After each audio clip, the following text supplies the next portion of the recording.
Nero Wolfe and the assistant who set the oven. Too high. A Nero Wolfe story. I've always said that nothing good comes from mixing heat and genius. And if you think I'm talking philosophy, don't. I mean it literally. When you crank the oven to an unholy degree in Nero Wolfe's kitchen, you're not just ruining dinner, you're risking a 400-pound explosion, and I don't mean the gas kind. It started on a Tuesday afternoon, the sort where nothing should happen unless it's drizzled with butter or folded into pastry. Fritz, our culinary sentinel, was prepping braised squab with wild rice, and I was halfway through a crossword puzzle that had the audacity to use euonymus as a clue. Wolfe was in the plant rooms, coddling his orchids with the reverence most people reserve for royalty, and the brownstone was silent in that sacred, unbroken way Wolfe demands between 2 and 4 p.m. That's when the doorbell rang. I should have ignored it. No one with good sense ever rings our bell unannounced unless it's a delivery, a subpoena, or murder by envelope. But Fritz, red-faced and uncharacteristically rattled, poked his head into the office and said, "Archie, please." The oven. It's burning everything. Something's wrong. Now Fritz doesn't get rattled. I've seen him butcher a goose with the calm precision of a surgeon. So I followed him into the kitchen where a thick veil of smoke was slithering from the oven like it had been summoned by a seance gone wrong. The squab was a crime scene, charred, blackened, and oozing some sort of sticky funeral glaze that definitely wasn't on the menu. Fritz turned off the oven with a trembling hand and pointed to the control dial. I set it to 375. I always do. But look. I squinted. The dial was all the way up. Broil, inferno, apocalypse. Someone had cranked it when his back was turned. Couldn't be a mistake, I asked, even though I already knew the answer. Fritz's precision is ironclad. If he says he set it, he did. And that's when Wolfe entered. You've never seen a man of such proportions move so silently, but there he was, filling the doorway with the sort of cold fury usually reserved for acts of war or poorly decanted wine. He looked at the oven, then at Fritz, then at me. His mouth became a line so thin it could have sliced carrots. "I trust," he said, "that someone has a reason to be very afraid." I started to answer, but he held up a finger. "Not now, Archie. Bring whoever it was. I don't care if it was the president of Peru. Someone touched the oven." "Touched it?" I said. "It's more like they tried to assassinate your dinner." He turned and lumbered back to the office. "That's Wolfe for you. Never yells, never flails. Just declares the temperature of doom and expects the world to arrange itself accordingly." 10 minutes later, after I checked all 3 locks on the front door and confirmed the kitchen window hadn't been opened by a phantom saboteur, I returned to the office to find Wolfe seated, breathing through his nose like a judgmental dragon. Fritz had retired to the pantry to mourn, and I was left with the task of reconstructing motive from an uncharred squab wing. Then the phone rang. It was Lily Rowan, with that voice of hers that could stir a bourbon without a spoon. "Archie, darling, I need a favor." I gave her my patented line.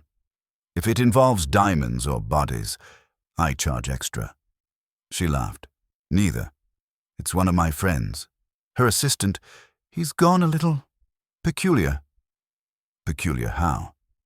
"Peculiar enough that she thinks someone might be sabotaging her career. Things going missing, studio equipment ruined, recipes altered. She's a chef."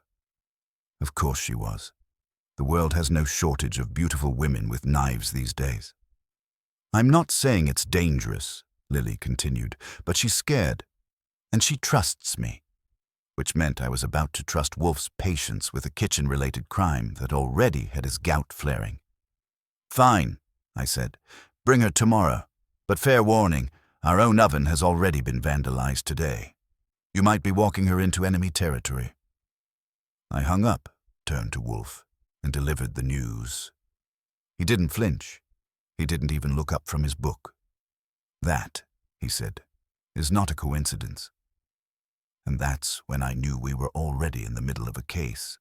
One that had started with burnt squab and would end, as they always do, with Wolfe sitting in judgment and me dodging the fallout. By the next morning, the oven had been professionally inspected, scrubbed and pacified, and Fritz had recovered enough to attempt a batch of popovers with the sort of solemnity usually reserved for confession. Wolfe, meanwhile, hadn't mentioned the incident again. That was his style. File it away, let it ferment, and yank it out when the timing would cause the most discomfort. At 11 o'clock sharp, Lily arrived with her friend in tow. I opened the door and saw a woman who didn't belong in our usual parade of neurotics, liars, or blubbering clients.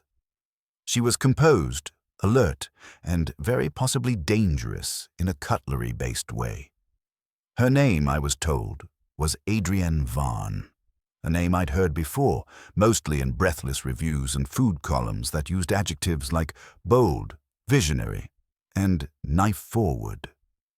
She stepped inside and scanned the brownstone like it was a stage she wasn't sure she'd agreed to perform on. Lily gave me a look that meant, "Be charming, but don't overdo it." So I gestured toward the office and said, "Wolfe's in. He won't stand, but he might speak." Wolfe, of course, was in his chair, dressed in a mustard-yellow robe that only he could get away with before noon. He barely glanced at Adrienne before saying, "Miss Vaughn, I understand you suspect sabotage." She didn't flinch. "I don't suspect it. I know it." That got his attention. He placed his fingertips together and gave her the kind of long, flat stare that could measure bone density. "Explain." So she did. Cleanly, concisely, and with the clipped diction of someone used to running a kitchen where hesitation means third-degree burns. Over the last 2 weeks, her downtown test kitchen had become a playground for subtle chaos.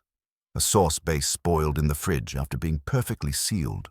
The oven failed mid-demo, ruining a $1,000 shoot.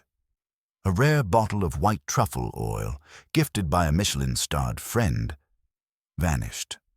Worst of all, her signature recipe file was corrupted just before a meeting with investors. "I run a tight ship," she said.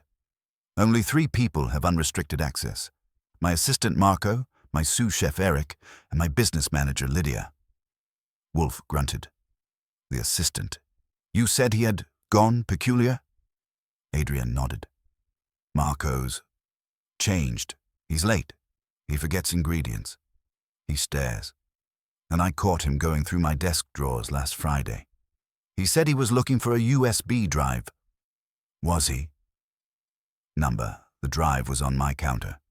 That made Wolfe sigh, audibly, which, in his world, was the equivalent of flipping a table.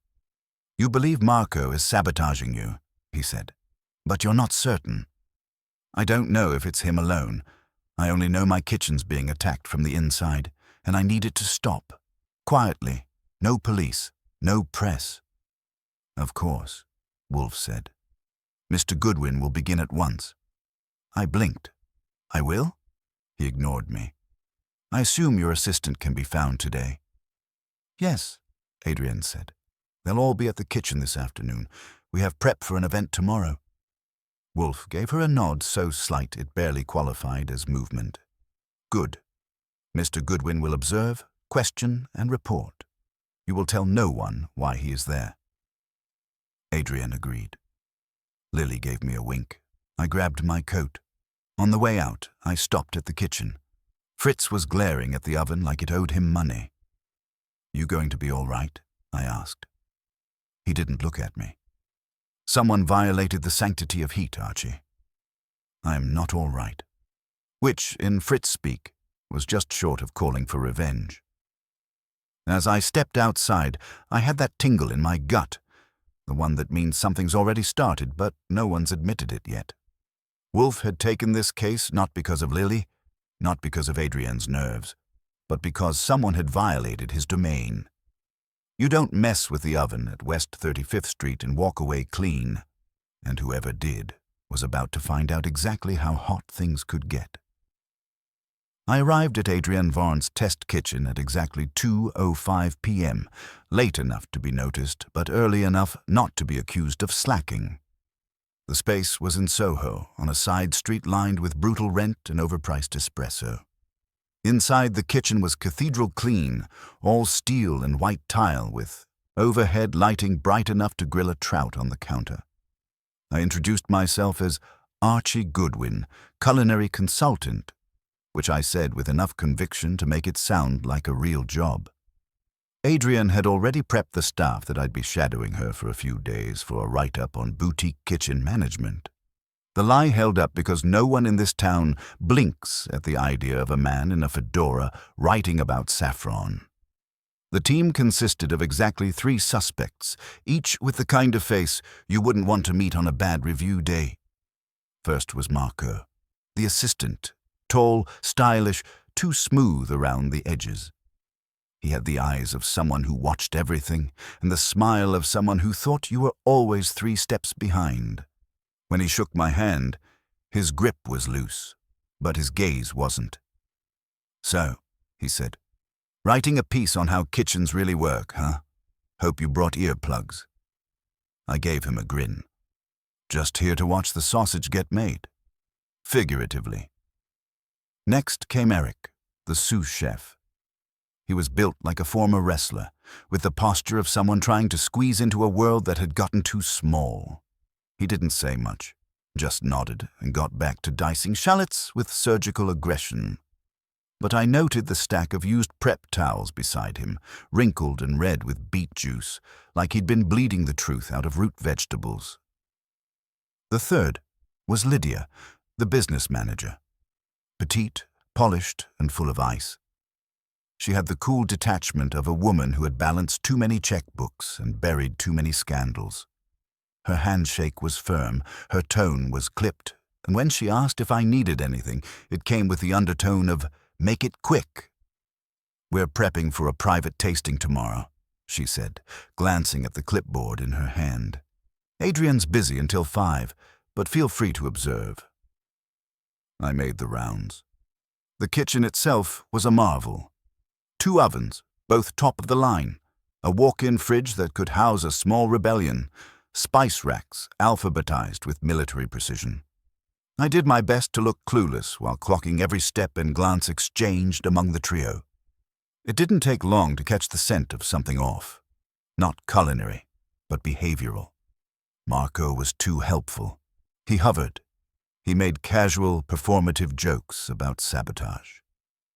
At one point, he muttered to Lydia while handing her a roll of cling film, "Maybe Archie can tell us who the kitchen ghost is." Lydia didn't laugh. She barely blinked. Eric, for his part, didn't interact with the others unless absolutely necessary. His shoulders were tense. He flinched when someone moved behind him. At one point, I watched him open a jar of saffron, sniff it, frown, and put it back. Twice. Either he had a very specific relationship with spice, or he was trying to track a pattern that only he could smell. Then there was the fridge. At around 3, I wandered near it, pretending to examine the laminated event schedule on the wall. Lydia was on a call in the back, and Adrienne had stepped out briefly to take a delivery. I reached for the fridge door, mostly to see how it felt, when Marco swooped in like a hawk. "Need something?" he asked. "Just curious about how you store your prep," I said. He smiled, too wide, too white. "Trade secrets." He didn't open the door for me, just hovered there until I backed off with a shrug. That kind of possessiveness over cold storage? Suspicious.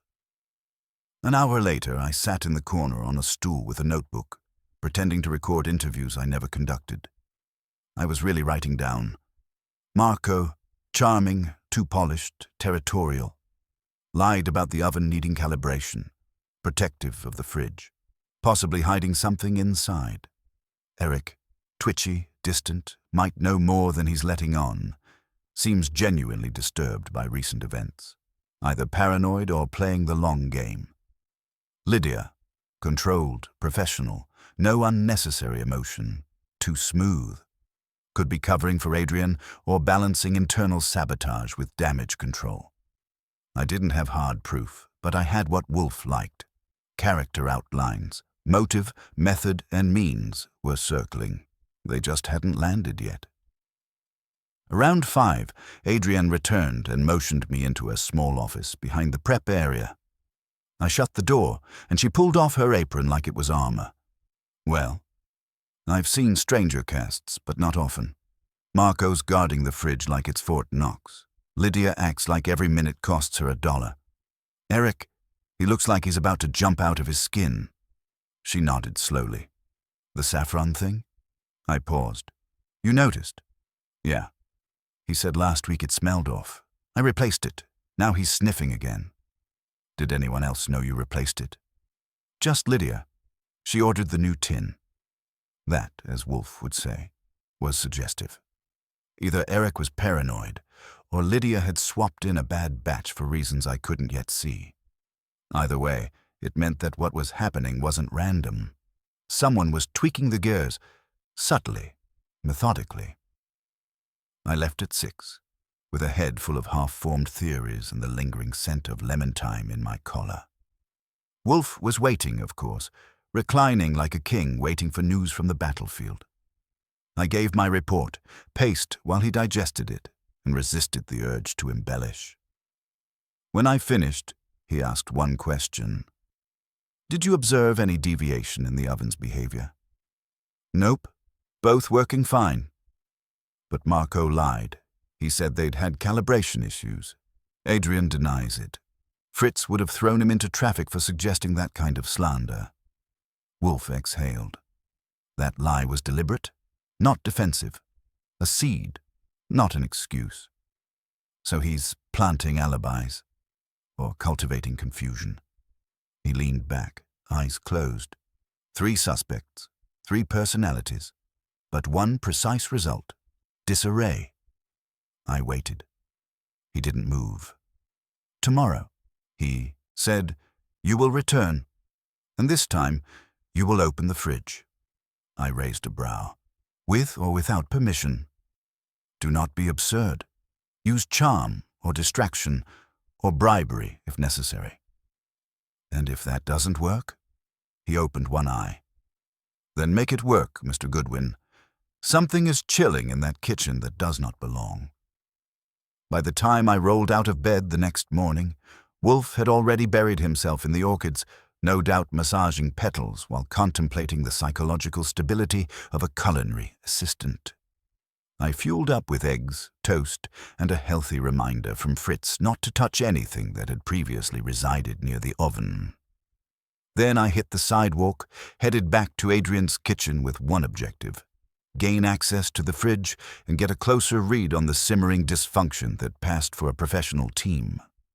This time, I brought a small digital camera tucked in my jacket and a pocket-sized thermometer.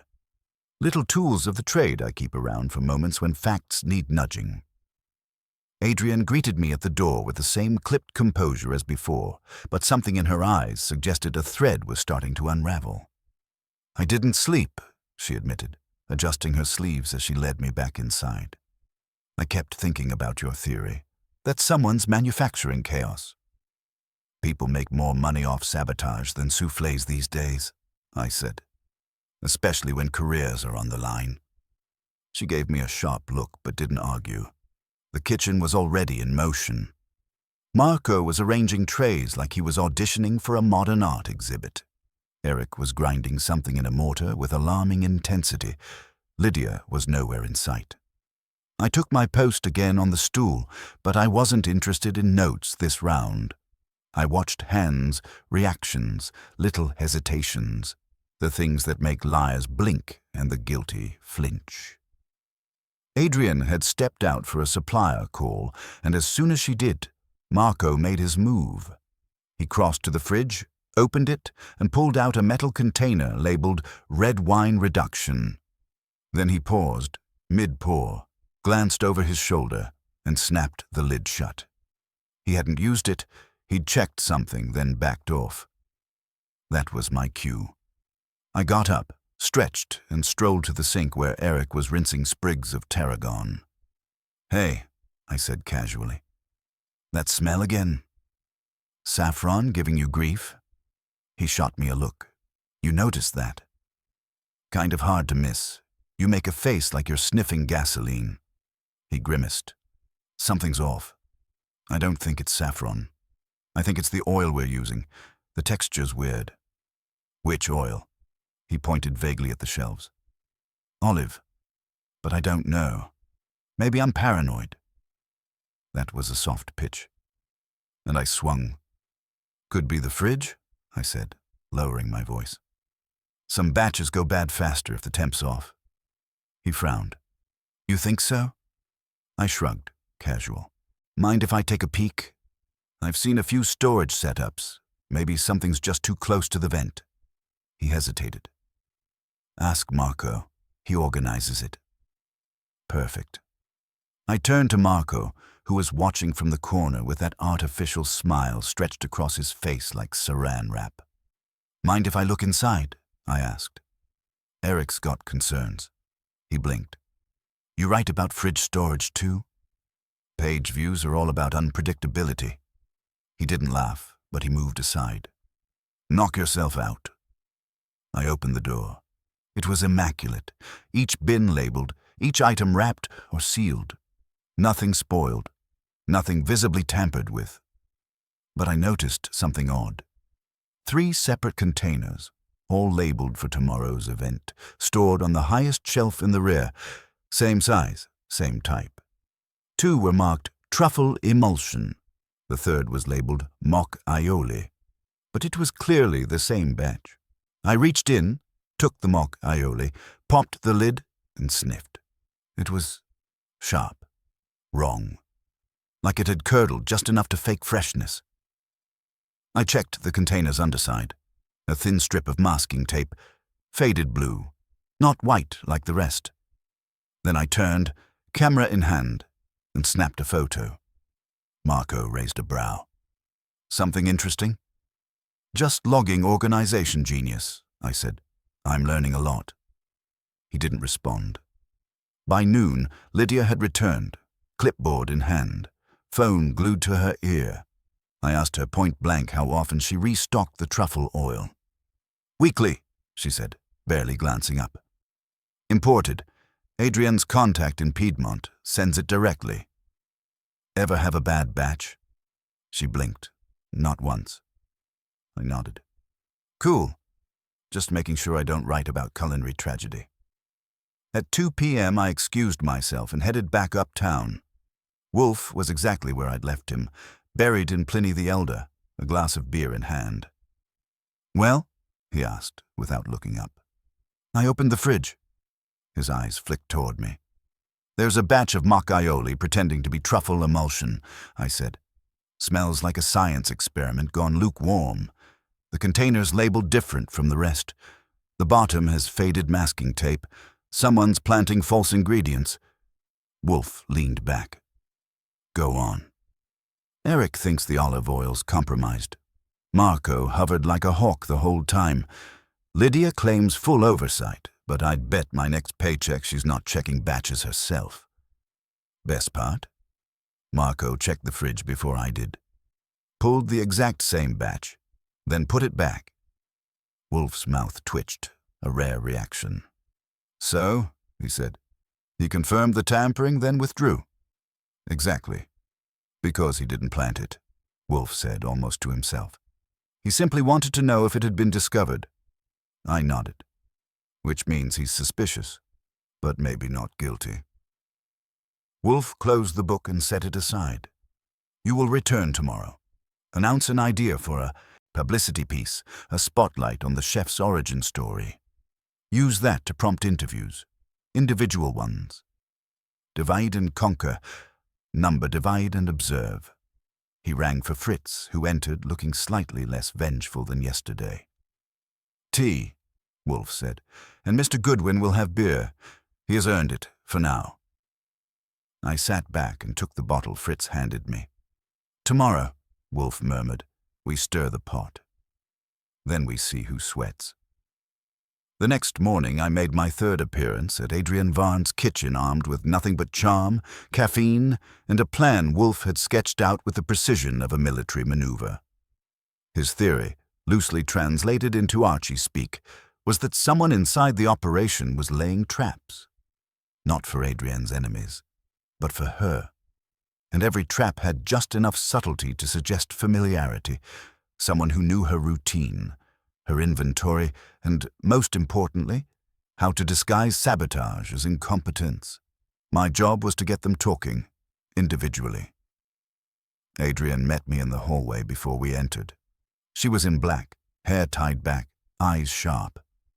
"Any new theories?" she asked, like she already knew there were 3. "Too many," I said. "But today, I'm pivoting. Publicity angle." She blinked. "You're what?" "Behind the flame, the real chef, Adrian Varn." "Sounds catchy, no?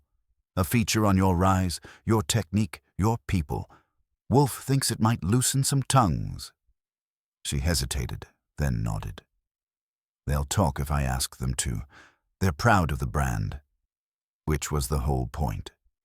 She assembled them at the back table during prep and delivered the pitch. "Archie's writing a feature. I'd like each of you to speak with him, one-on-one. Just 20 minutes. Talk about how you came here, what inspires you, where you see the business going." They all agreed, though with varied degrees of enthusiasm. Marco practically volunteered himself first, either out of vanity or a desire to control the narrative. He joined me in Adrian's office and leaned back in the chair like he was at a modeling shoot. "You sure you're not with GQ?" he asked, flashing that same polished grin. "I'm prettier than their writers," I replied. "Let's talk career." He launched into it: childhood in Verona, culinary school in Rome, internship in Lyon, migration to New York with dreams of sous vide perfection. It was impressive, sure. Too impressive. Not a hiccup, not a missed step, not a moment of humility. "Any hiccups working with Adrian?" I asked, halfway through my notes. He shrugged. "She's intense, demanding, but she deserves to be. This isn't a hobby. It's war." "And lately?" He shifted. "Tensions rise before a launch. Kitchens get unstable, but nothing we haven't handled. Someone's been messing with ingredients." His eyes met mine. "That's her theory?" "It's mine." He paused. "Then maybe you should talk. To Eric." "Why?" "He's wound tighter than a drum, gets paranoid, sniffs everything. We used to joke that he was part bloodhound." "You think he's the problem?" "I think," Marco said slowly, "that he's afraid you'll find out what he's hiding." That was a statement disguised as concern. Eric came next. He sat stiffly, arms folded, jaw clenched. I opened soft, asked about his start in kitchens, his move from Minneapolis, how he'd ended up on Adrian's team. "She gave me a chance," he said, "when others wouldn't. Said I looked like I could chop onions and keep my mouth shut." She was right. "But lately," I said, "you've been worried." He looked up. "Someone's poisoning the process," I said. "The food's not right. The labels are off. That doesn't just happen." He hesitated. "I've noticed things." "Like?" "The oil's different. I told Lydia. She brushed it off. I think someone's swapping product, but I don't have proof." "Anyone suspicious?" He ran a hand through his hair. "Marco's too smooth, too clean. But Lydia handles the supply orders. She'd know where the product's coming from." That gave me pause. "Ever clash with her?" He nodded. "She thinks chefs are liabilities. Doesn't understand the art. Just the numbers." I noted that. When Lydia came in, she didn't sit. She stood, arms crossed, like I was an expense she hadn't approved. "You're profiling the team?" she asked, skeptical. "Trying to tell the whole story," I said. "Success is never just about the chef." She didn't buy it, but she talked. Her background was finance, startups. Restaurants were risky investments, but Adrian had vision, and Lydia believed in calculated risk. "What about the kitchen now?" I asked. "Any concerns?" She shook her head. "Operational hiccups. Not sabotage. If you're asking whether I think someone's intentionally ruining product, no. I think people make mistakes. Even Marco." She raised an eyebrow. "Marco's efficient. A little smug, maybe. But loyal. He does what he's told. And Eric?" She hesitated. "Eric's talented, but emotional. Adrienne protects him more than she should." "Bingo. Protects him how?" "Gives him too much latitude. Covers for his panic. I've told her it's a liability." I thanked her and left her with a notebook to approve her quotes. She rolled her eyes and walked out. I returned to the brownstone that evening with the interviews typed, annotated, and arranged like puzzle pieces. Wolfe was in the office, already waiting with a scotch and a grunt. "They're feeding you flavors," he said, flipping through the transcripts. "What do you make of it?" "Marco wants to frame Eric. Eric wants to suspect Lydia. Lydia wants to bury both. And Adrienne, she's trusting the wrong one." Wolfe tapped his finger on Marco's notes. "This one's too. Perfect." He checks the fridge before me, knew what was in it, then tried to look surprised. Wolfe shifted his focus to Eric's transcript. "This one's terrified, but honest." "And Lydia?" Wolfe closed the folder. "A controller. No motive yet, but too poised." Then Fritz entered. "Mr. Wolfe," he said. "Something strange." I turned. "In the spice drawer," Fritz continued. "The jar of dried lavender. It's missing." Wolfe narrowed his eyes. "You're certain?" "I use it every week. I reached for it today." "Gone?" That made Wolfe sit up. "No one entered the kitchen today but you, me, and Mr. Goodwin." "Correct. Then it was taken yesterday," Wolfe said, "while we were occupied with our guests." I blinked. "Someone stole dried lavender." Fritz nodded. Wolfe stood, slowly, deliberately. That never happens unless the planets have shifted. Someone brought sabotage to this house, and now they've taken something from it. "Why lavender?" I asked. Wolfe's eyes glittered. "Because," he said, "it's a trace ingredient. Powerful in small doses. Rarely questioned, and used precisely by those who understand control." He looked at me. "You will return tomorrow. Tell Adrienne a health inspector is coming. Watch what they hide. And this time, Mr. Goodwin, open every drawer." The next morning began with Wolfe refusing to eat breakfast. That alone was enough to make the walls tremble. He called me into the office before I'd even finished my coffee and told me, with grim finality, the lavender is not merely absent. It has been repurposed, and that, Mr. Goodwin, confirms intent. I asked him if we were calling the police. He answered by reaching for his globe and giving it a single, contemplative spin, his way of saying no.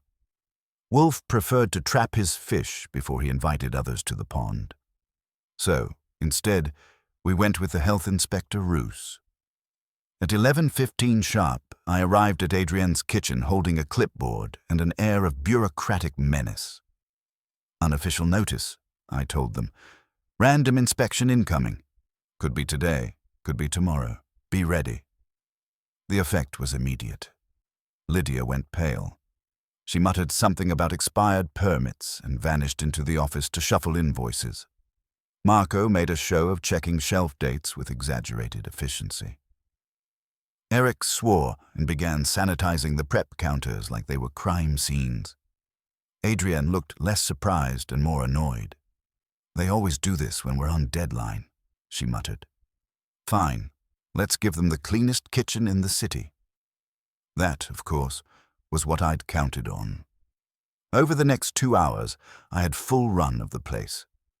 I paced like an inspector, took fake notes, opened every cabinet, drawer, and fridge container while the team prepped, sweated, and pretended not to watch me. And in the spice drawer, right at the back, behind a box of cling wrap, I found it A small glass jar labeled lavender, identical in shape and size to Fritz's. Except this one had no date label, no supplier code, and the lavender looked just a shade too dark. I opened it and took a whiff. It wasn't spoiled, but it was stronger. Much stronger. Almost medicinal. Not something a real chef would ignore. I kept that information to myself, noted its location, and waited. At 2:30, Adrian received a delivery. Dry goods, oils, and condiments from a boutique supplier. I helped unpack, playing the role of helpful writer with just enough clumsiness to delay the process. When I dropped a box of sealed tins and one burst open on the floor, Marco cursed and bent down to clean it. That's when I saw it. A separate bottle of oil tucked into his personal tote bag under his workstation. It was labeled Infused Blend Personal Use, which was strange because Adrian didn't allow unofficial ingredients in her kitchen. That had been clear from day one. I made a mental note. Then something even stranger happened. Around 4 o'clock, Eric lost it. We were halfway through prep for the next day's event when he shouted, "This isn't the right balsamic," and slammed a bottle on the counter. Adrian walked over calmly, checked it, sniffed it, and said, "It's fine. We just got it in." "It's not what I ordered," Eric snapped. "It's thinner. Cheaper." Adrian raised an eyebrow. "It came from our regular supplier." Lydia placed the order. "I never signed off on this," Eric muttered and stormed off into the back pantry. The tension that followed was ice-thin and heavy. Lydia looked up from her screen, lips pressed. Marco was stirring a bowl like it had personally offended him. Adrian walked into the pantry a moment later, and I followed at a discreet distance. The door didn't fully close. Inside, I heard her say, "Eric, you can't keep doing this. You're pushing everyone." "Someone's playing games," he said, voice low but shaking. "You think I'm imagining it, but they're switching ingredients, making us look sloppy. I can't work like this." "I'm trying to protect you," she said. That got my attention. "From what?" But she didn't answer. She just stepped out, face hard. When she noticed me loitering, I gave her a nonchalant shrug and walked back to my fake inspection. My mind, however, was running faster than the burners. Adrian was protecting him, actively, which meant she had suspicion, maybe even evidence, and hadn't shared it. Wolfe would want to know. And that oil in Marco's bag, it was time we knew exactly what was in it. At 5:30, as the team wrapped up for the day, I made my move. Lydia and Adrian were in the office, Eric was in the back storage, and Marco had stepped out to take a call. I walked to his station, opened his tote, and carefully pulled the bottle free. I took 3 quick pictures, pocketed the label, then placed the bottle exactly as I'd found it. If he noticed the missing sticker, well, he'd have a new problem to worry about. I returned to the brownstone with a report Wolfe listened to in stone silence. When I reached the part about the lavender jar, he interrupted me. "Describe the aroma again." "Sharper, like it had camphor or menthol in it, not floral, and it lingered." He closed his eyes. "It's not lavender," he said. "It's lavandin, a hybrid. Cheaper, harsher, often used in soaps or cleaners. Not edible." "Poison?" "Number but enough to alter a sauce, or spoil a palate." "And the oil?" He took the label and examined it. "This blend," he muttered. "Infused with cedar, lemon peel, and something called bitter lavender essence. That's synthetic, industrial, not for consumption." I sat forward. "So Marco's introducing external ingredients into the kitchen?" Wolfe nodded. "And Adrienne knows someone is, but not who, hence her protection of Eric. She suspects Lydia or Marco, but lacks evidence. So what now?" He opened his eyes. "Now we act." He rang for Fritz. "Tell Mr. Panzer to come immediately." Saul Panzer, our ace in the surveillance deck, arrived an hour later. Wolfe briefed him quickly. No flourishes, just facts. Saul didn't ask questions. He never does. By 8 p.m. he was out the door with a shopping list. Confirm Lydia's supply chain, trace Marco's purchases, and check Eric's financials. Before Saul left, I added one thing. Also, the spice jar, I said. If someone switched Fritz's with that fake one, they didn't do it randomly. They needed a copy, a visual match, maybe a photo.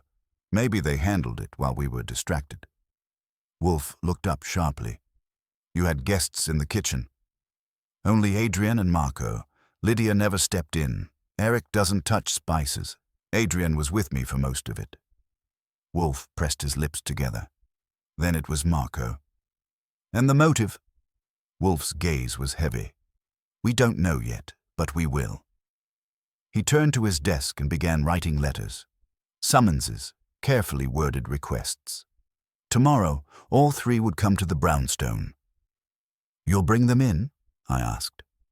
Wolfe's voice was low. Not all at once. Not yet. One at a time. The circle is closing, and if I am right, someone will try to interfere before we tighten it. If you've never seen Nero Wolfe prepare for a confrontation, let me paint the picture. He doesn't pace, snap pencils, or rehearse dialogue. No, what Wolfe does is arrange. He arranges his desk blotter, his pens, his books, and his mind. It's like watching tectonic plates shift before an earthquake. Slow, deliberate, and with the unmistakable sense that something large is about to fall. When I entered the office at 9 the next morning, he was seated in his throne of choice behind his desk, sipping coffee that Fritz had likely brewed with the same care given to vintage wine. Wolfe didn't look up. They've all been summoned, he asked. Confirmed. Lydia will be here at 11, Adrian at noon, Marco at 1, Eric's coming in tomorrow. Excellent. He closed a book he hadn't read. Today, we separate the saboteur from the enablers. By talking? By listening. I didn't argue. I rarely do when Wolfe gets that tone. He'd already informed me that Saul Panzer was tailing Lydia's delivery source, and we'd receive word before the end of the day. In the meantime, our job was to nudge. Wolfe never accuses, he lures. And the bait, in this case, was pressure. At 11 sharp, Lydia arrived. She came in dressed like an indictment. Navy blazer, hair perfect, eyes cold. Wolfe didn't offer her tea, which was his way of saying, this isn't a social call.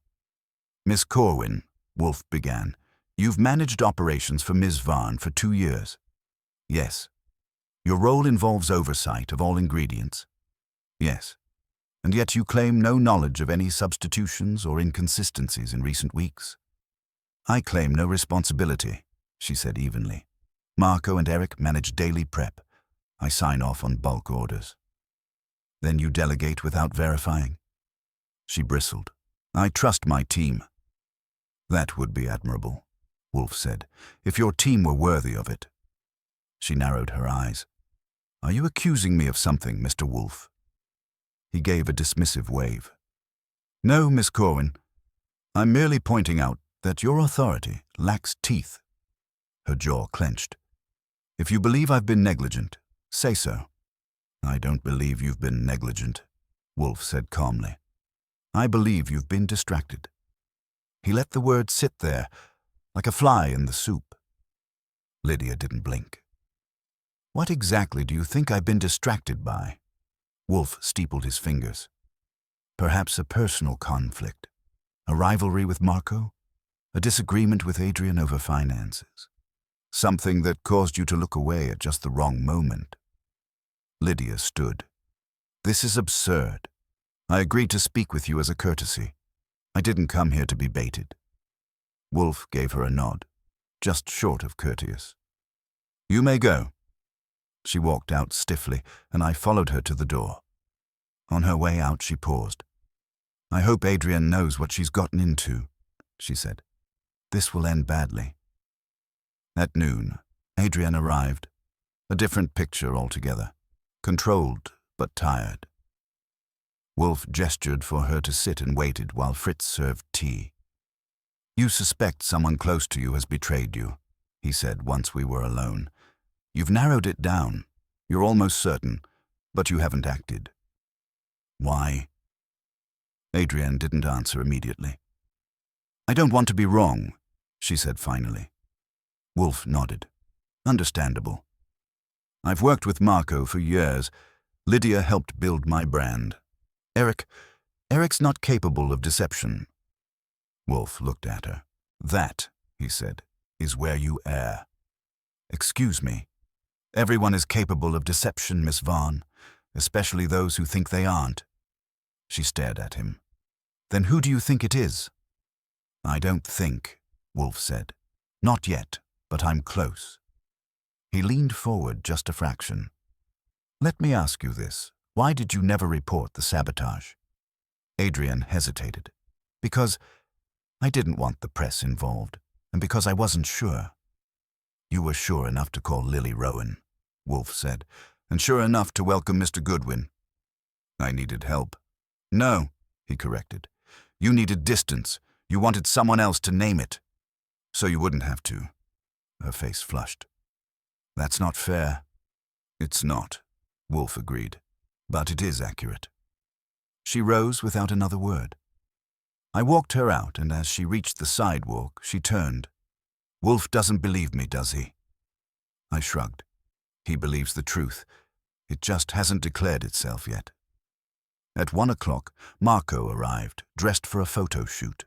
Tailored coat, Italian shoes, hair that had seen a comb and possibly an assistant. He smiled at me like we were co-conspirators. I didn't return it.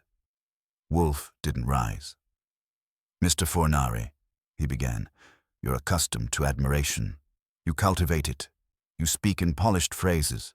You offer compliments strategically. And you lie well." Marco's eyes narrowed. "Is this an interrogation or a character assassination?" Wolfe ignored that. "Yesterday, Mr. Goodwin discovered a bottle of oil under your station. It was marked personal use. It contained synthetic additives unsuitable for consumption." Marco didn't blink. "It's for my own recipes, after hours, and the jar of lavender hidden in the spice drawer." "What jar?" "The one that matches a stolen container from this house." "I have no idea what you're talking about." Wolfe sat back. "Of course not." Marco stood. "This is ridiculous." "One more question," Wolfe said. "Who took the photo?"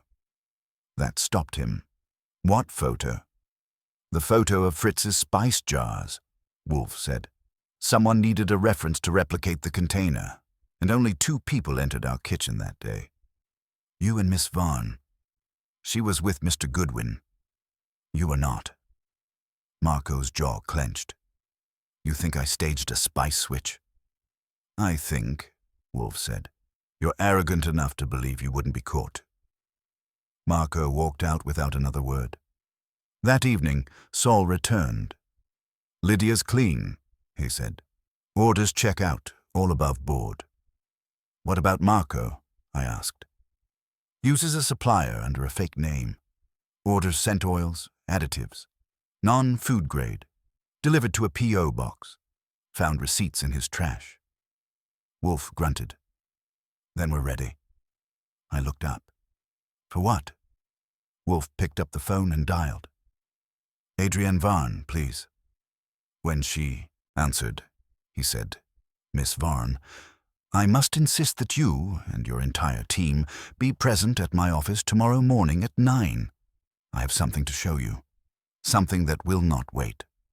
He hung up without waiting for her response. Then he turned to me. "It's time, Mr. Goodwin," he said. "Time we return fire with fire." Wolfe's office had seen its share of tension. We've hosted killers, embezzlers, and the kind of liars who make career politicians look bashful.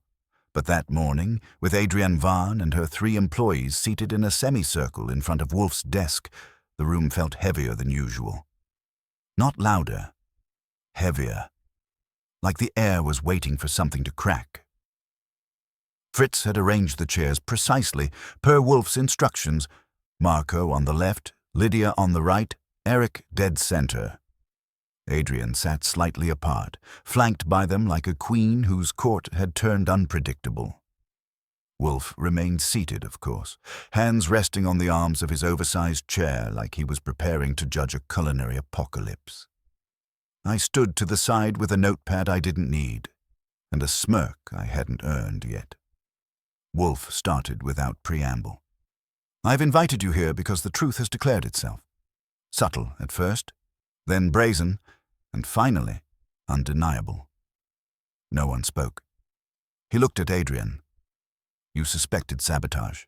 You were correct." She inhaled slowly, but said nothing. He turned his gaze to the others. "I will not ask for confessions. I will present the evidence. You may respond or remain silent. Either way, you will understand." He nodded at me. I reached into my folder and pulled out 3 items: the photo of the mislabeled aioli container, the label from Marco's personal oil bottle, and the contents analysis provided by Saul Panzer's contact at the lab. A brief but damning page detailing synthetic additives found in both. Wolfe gestured. "Mr. Goodwin, if you please." I stepped forward and handed the sheet to Adrian, who skimmed it with narrowing eyes. She passed it wordlessly to Lydia. Marco never asked for it. Wolfe continued. "Last week, a jar of dried lavender was removed from my kitchen without permission. It was replaced by a near duplicate containing lavandin, a cheaper, harsher substitute with a pungent chemical finish. Unfit for culinary use, that jar was found in your spice drawer, Miss Varn." Adrian looked stunned. Wolfe pressed on. "Additionally, an oil blend marked for personal use was discovered in Mr. Fornari's possession. It contained industrial-grade fragrance compounds not approved for ingestion, yet it was stored inches from your production materials." Marco folded his arms, but kept quiet. Wolfe leaned slightly forward. "This was not an accident. It was strategy. A pattern of calculated substitutions, executed with familiarity and speed, designed not to poison, but to erode, to introduce doubt, inconsistency, and mistrust. A culinary campaign of psychological warfare." Now Lydia spoke. "Are you saying Marco tried to ruin Adrian's business over... what? A grudge?" Wolfe did not look at her. "No, Miss Corwin. Not a grudge. An ambition." Marco's lips curled. "You've made a lot of assumptions." "I make deductions," Wolfe corrected him. "You were once head chef at a boutique pop-up in Brooklyn. You left citing creative differences. But what you never said, what you've never admitted, is that Adrian replaced you in a showcase that led to her first book deal. She became the brand. You faded." Adrian looked at Marco, startled. "That was you? That Brooklyn series?" He smiled. "Guess you didn't notice." Wolfe continued. "You wormed your way into her confidence, gained proximity, and began a slow disintegration. Faulty ingredients. Mislabeled sauces. You sabotaged your way to relevance." Eric stood. "You, Marco, why didn't you say anything? Why fake being my friend?" Marco stood too, but his voice was calm. "Because you wouldn't understand. You still think this is about cooking. It's not. It's about credit. About being the face instead of the hands. You think she was going to lift you up with her. She would have dropped you the second she hit national. Just like she did to me." Adrian shook her head. "I didn't even know." "Exactly," Marco said, cutting her off. "You didn't know. You never do." Lydia stood now as well, tension unraveling the seams of her blouse. "I knew something was wrong, but I thought it was Eric." "That was the idea," Wolfe said. Marco turned to Wolfe. "So what now? You'll call the cops? Tell the world?" "No," Wolfe said. "I will do nothing. Miss Varn will decide." All eyes turned to her. Adrian stood slowly, the page of lab results still clutched in her hand. She looked at Marco for a long moment. I trusted you. You had full access. I listened to you over everyone else. And this is how you pay it back. Marco didn't reply. You're fired, she said quietly. Effective immediately. Don't come near the kitchen again. Ever. Marco gave a tight nod, walked to the door, and left without a backward glance. The silence that followed was short-lived. Eric sank back into his chair, stunned. Lydia looked visibly shaken but composed. Adrian stood still, absorbing the betrayal. Wolfe turned to her. I trust this brings resolution. She nodded. More than I expected. Less than I wanted. Wolfe grunted. That's life. He stood, slowly, and for the first time since the case had begun. Mr. Goodwin will show you out. Dinner is at 7. And with that, he returned to his desk and opened a new book, case closed in every sense that mattered. In the foyer, I escorted Adrian and her team to the door. Eric thanked me, voice cracked. Lydia offered a stiff nod, and Adrian paused, hand on the knob. You ever write that article? She asked. I grinned. If I do, it ends with a spice jar and a man who flew too close to the burner. She half smiled. Fair enough. Then they were gone. Back in the office, Wolfe poured himself a beer. I sat across from him. 1 jar of lavender, I said. That was all it took. Wolfe sipped. Spices are truth in powdered form, Archie. You use the wrong one, the dish fails. Simple. I leaned back. So what now? He closed his eyes. Now, we eat. Then I forget the name Marco Fornari, a man with skill but no dignity. He raised the glass. To sabotage undone. And just like that, the brownstone returned to peace. Temporary, conditional, and carefully curated. Just the way Wolfe liked it. By the next morning, the kitchen sabotage case was officially closed. For everyone except Nero Wolfe. He'd pronounced judgment, witnessed the fallout, and resumed his routine as if none of it had ever happened. But that's Wolfe for you. He files things away like preserves on a shelf, clearly labeled and permanently stored. What he doesn't do is forget. And as I watched him stir mustard into his breakfast eggs at 9:31 a.m. sharp, I knew he wasn't quite done. He glanced up. Mr. Goodwin, I would like Adrienne Varn to return. I paused mid-sip of my coffee. She just survived an office execution. You want to summon her again? Yes, this afternoon. For what, exactly? To tell her what she missed. That got my attention. What she missed, I repeated. You mean Marco? I mean everything Marco obscured. So I called Adrienne. She agreed to come, no questions asked. Maybe she suspected something too. Maybe she just needed closure that went beyond slamming a door in someone's face. She arrived at 4. Wolfe, dressed in brown silk and the scent of camphor wood, was waiting. Miss Varn, he said as she entered, thank you for returning. This will not take long.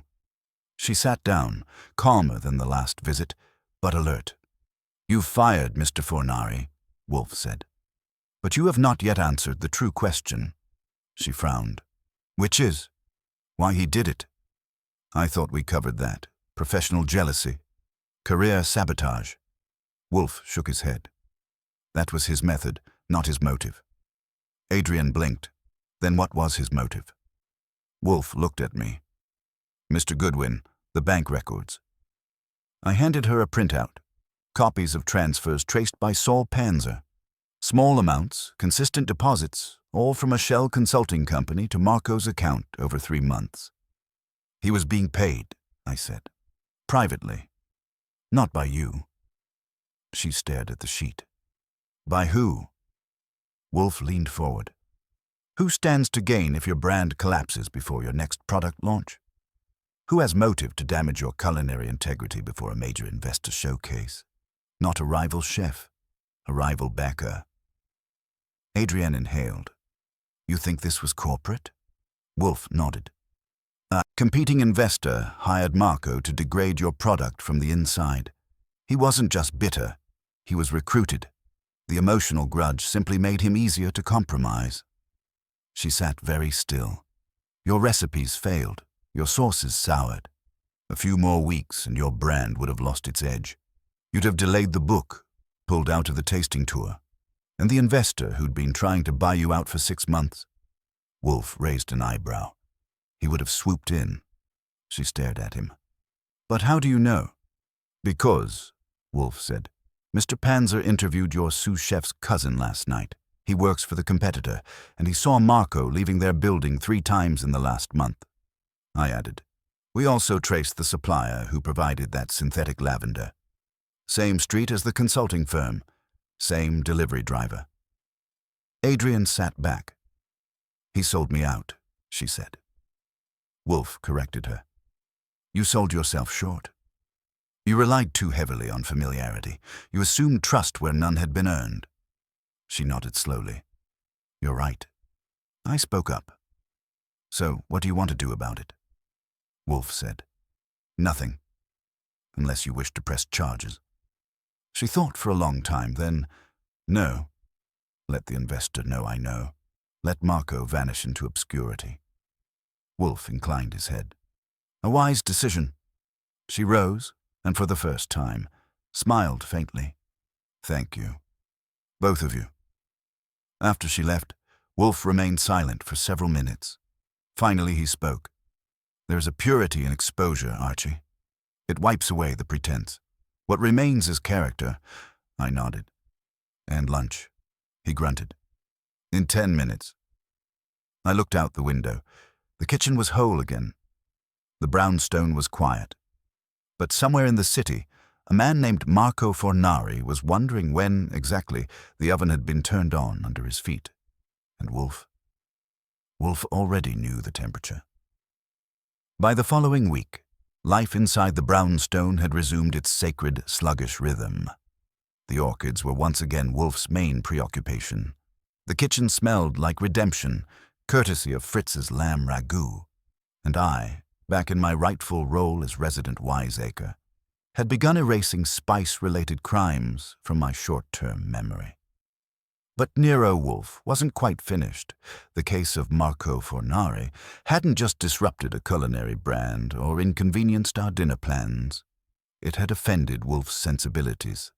Sabotage was one thing, but sabotage that involved spices, in his house, unforgivable. Do you believe she will recover?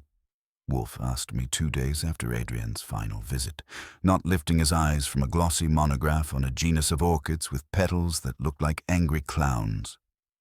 Adrian, I replied, setting down the paper. Yeah, she's tough. Took the hit, cleaned house, patched the floor. Lydia's still with her. Eric's cooking like his career depends on it, which it does.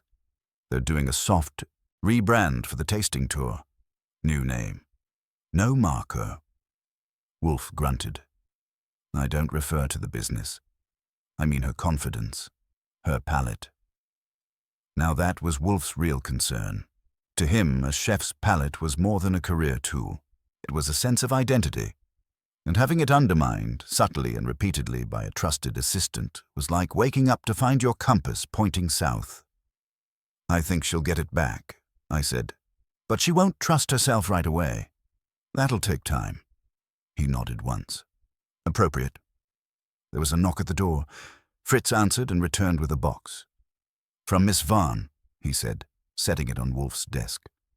Wolfe examined the label. No markings. Just to Mr. Wolfe, with thanks.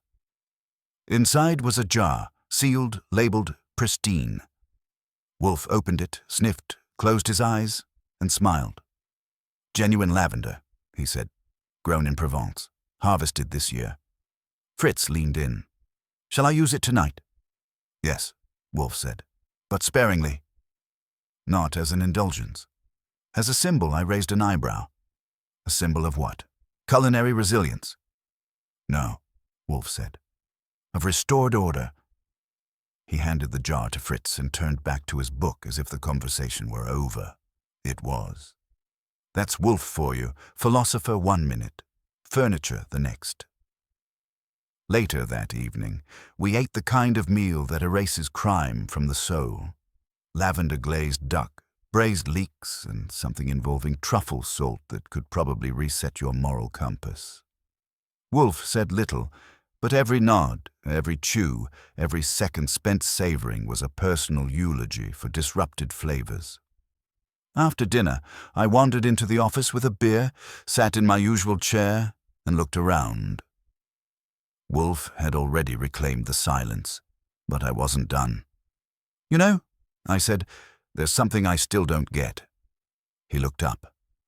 "Marco," I said, "he had skill, real talent. You tasted it. Adrian trusted it. He could have made his own name honestly. Why burn it all down?" Wolfe didn't hesitate. Because he mistook proximity for entitlement. He believed that standing next to genius made him its equal. When recognition failed to arrive, he chose destruction over patience. I nodded. "That'll do it." "And Adrian," he added, "should have known better. Trusting the familiar is lazy. Trust must be earned, not presumed." I sipped my beer. "You planning to tell her that next time she visits?" He allowed the barest twitch of a smile. "Number, but she'll learn. She must, or she will find herself here again." We sat in silence for a while. Then Wolfe said, "There is one detail unresolved." That got my attention. "Do tell. The synthetic lavender. Why that particular sabotage? It was bold, risky." "You think it was personal?" "Number, I think it was practical. Its potency meant it would register, visibly, olfactorily, but only to those with a refined sense. It was designed to fail subtly, not catastrophically." I leaned back. So whoever arranged that substitution knew exactly how far to push the dish without making it explode? Precisely? So Marco was a craftsman even in betrayal. "Indeed," Wolfe said grimly. "A perverse kind of artistry." I set my bottle down. Still, he's out of the picture. Done. Dead to the kitchen world. Wolfe shook his head. "Number, he'll surface again. People like him always do. In another kitchen, under another name, but his flaw will follow him. And if he shows up on West 35th Street again..." Wolfe leaned back, eyes closed, hands folded across his chest. "Then I shall alert the fire department. Not for the oven, for myself." That, I had to admit, was fair. The rest of the evening passed without interruption. Fritz brought in coffee. Wolfe read. I made a few notes in my case log, more for the principle than the purpose. Outside, the city was humming. Kitchens ran hot with tension, ambition, and the kind of drama that didn't get you arrested but might cost you a star. Somewhere, Marco was probably plotting his next comeback, convinced he'd been the real victim all along. But here, in the brownstone, justice had already been served, and this time it was seasoned properly. It was one of those rare New York evenings when the air had the decency to behave. Cool, crisp, and free of sirens or salesmen. The kind of night when even the city seemed to pause and take a breath. Inside the brownstone, Nero Wolfe had just finished his third helping of a lavender-infused custard tart and was visibly, though quietly, satisfied. "You may note this in your records, Mr. Goodwin," he said, dabbing his mouth. "Justice, when properly achieved, need not be dramatic." "Depends who's watching," I replied. "If you'd tossed a flaming sauté pan at Marco, we'd have doubled our audience." Wolfe grunted. "Theatrics are for amateurs. I prefer clarity." And clarity in Wolfe's house came not from declarations or applause, but from unspoken balance.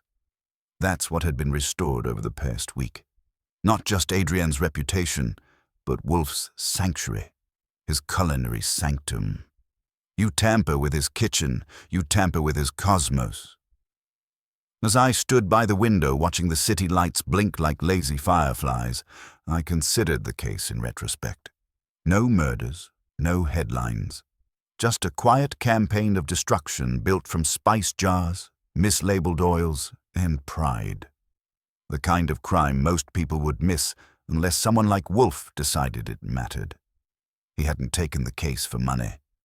He hadn't even taken it for Lily Rowan, though she did grease the wheels. He'd taken it because something had violated the principles of precision, care, and trust, and that, in Wolfe's world, was unacceptable. "You realize," I said, turning back toward him, "that this was one of the rare times nobody died." "A welcome reprieve," he said. "But sabotage? Sabotage is messy, leaves trails, and resentment. Think Marco's done?" Wolfe didn't answer immediately. He reached for his beer, sipped, then set the glass down with perfect placement. No one is ever done in the true sense. They merely wait for the next opportunity. I gave him a look. "You're feeling poetic tonight." "I'm feeling observant," he said. "And observance requires one final thought." He looked over the rim of his glass, expression sharp as ever. When a man believes he is owed what he has not earned, he becomes a threat, not just to others, but to order itself. Marco Fornari did not wish to cook. He wished to be worshipped, and when worship did not come, he set fire to the altar. "Nice metaphor," I said. "It's not a metaphor," Wolfe replied, closing his eyes. "It's dinner, and it was nearly ruined." I let him be. The silence settled again, the comfortable, dense kind that only Wolfe could cultivate, layered with thought, weighted with conclusion. And as I turned out the lights and left him to his orchids and post-dessert digestion, I knew one thing for certain. In a city full of noise, deception, and ambition, Wolfe remained immovable. A mountain of reason, a force of equilibrium, and as long as he was seated in that chair, nothing, no spice swap, no hidden agenda, no bitter apprentice could truly shake the world we lived in. At least, not for long.